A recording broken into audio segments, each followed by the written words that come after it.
Today, I was your teacher in the classroom. I talked about the habit of comparing ourselves to others. Why do we do that?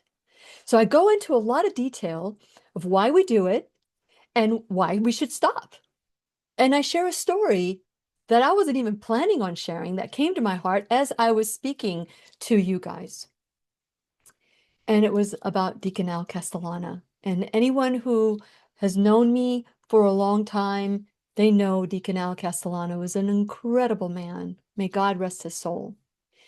And it was a story of my journey as a leader in our community and how there were 150 people there and five just kept poking me in the eye, defaming my character. I mean, they were more than poking me in the eye.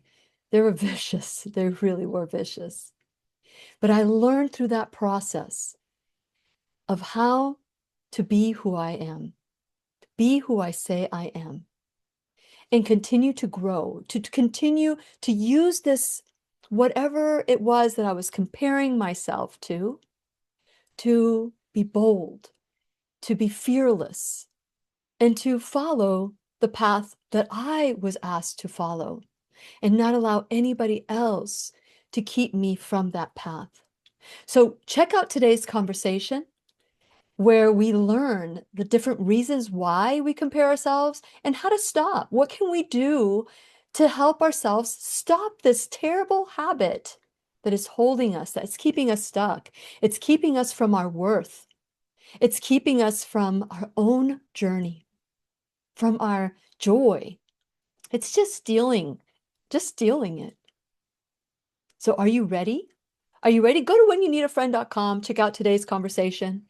And while you're there, please go to the website, like and follow me, subscribe, and like and follow me on all social media. It's a two-step process when you subscribe to the website. So wait for that email. If you don't get that email, check your junk mail or spam and opt in because that's the only way you're going to be able to do it. And if you allow time to go by, then you're going to have to get like special dispensation to get them to clear it and do all that stuff. And you don't want to do that. So just make it simple by filling your name out in the website and then waiting for that email. Just go there. It's automatic. I don't even do it. It's the system generated. So just know that that email is going to come and just check it out. And today, I hope that today's conversation, which is the kind that is a coaching call for you, and that you have your notebook and that you have your pencils and that you are really looking at yourself for who you are, how God sees you, pure and beautiful, perfect, a masterpiece. So check out today's conversation and let me know what you think. I want to hear from you. I want to hear from you not only to share what your thoughts are, but also if you want to donate to the classroom, do it. Anybody that donates $50 or more gets a free I Am the Solution Natural Health Summit. No, I'm sorry, not Natural Health Summit. What am I talking about? I Am the Solution, period, notebook. So are you ready? Are you ready to stop comparing yourself to others? We'll see. I hope you are. And please remember, I'll be right here waiting for you worldwide at whenyouneedafriend.com. This is Lillian McDermott wishing you love, peace, joy, and unexpected abundance. Make it the best day ever. Mwah!